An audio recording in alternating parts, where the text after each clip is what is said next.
국회가 오늘 1월 임시국회 마지막 본회의를 열어서 각종 민생 법안을 처리합니다. 특히 50인 미만 사업장까지 확대 적용된 중대재해처벌법의 유예안 처리를 두고 여야가 막판 협상을 이어간다는 계획인데요. 국회로 가보겠습니다. 박광열 기자. 네, 국회입니다. 네, 오늘 본회의 전에 가장 큰 관심사 역시 중대재해처벌법 유예 협상이죠.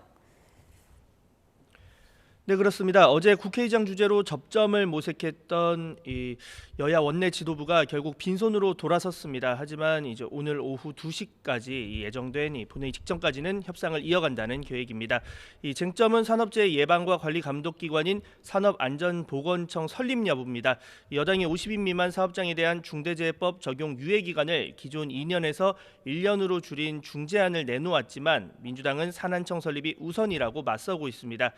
양측의 입장이 좁혀지지 않는 가운데 일부에서는 추가 중재안 가능성도 거론됩니다. 산안청 신설 대신 기존 사법경찰관 재배치 등을 통한 관리감독 강화 방안을 고리로 협상에 진전이 있을 수 있다는 관측도 나오는 건데요. 50인 미만 사업장 중대재해처벌법 확대 적용 뒤 첫 근로자 사망 사고가 발생한 가운데 노동계를 중심으로 안전대책 마련에 대한 목소리도 끊이지 않는 만큼 본회의 직전까지 막판 줄다리기는 계속될 전망입니다. 다른 민생 법안 처리 여부도 관심입니다. 분양가 상한제 적용 아파트의 실거주 의무 완화가 핵심 내용인 주택법 개정안 등의 처리 여부가 주목됩니다. 네, 여야 총선 준비 상황도 좀 알아보죠. 어제 여당에 이어서 민주당도 오늘 철도 관련 공약을 발표한다고요? 네, 그렇습니다. 이재명 민주당 대표 오늘 서울 신도림역에서 수도권 철도 지하화 계획을 제안합니다. 수도권 곳곳을 가로지르는 지상철도와 광역 급행철도 등을 지하로 옮기고 이를 통해 생겨나는 부지 개발 방안 등을 발표할 것으로 보입니다. 앞서 국민의힘 한동훈 비상대책위원장 역시 전국 주요 도시 철도 지하화와 상부 공간 개발 공약을 내놓은 바 있습니다. 다만 개발 비용을 어떻게 마련할지 재원 조달 문제는 부담입니다. 한 위원장은 철도 지하화 공약과 관련해 민간 자본 유치가 가능해 큰 문제가 되지 않는다는 입장을 밝혔는데 구체적인 재원 조달 방안은 언급하지 않았습니다.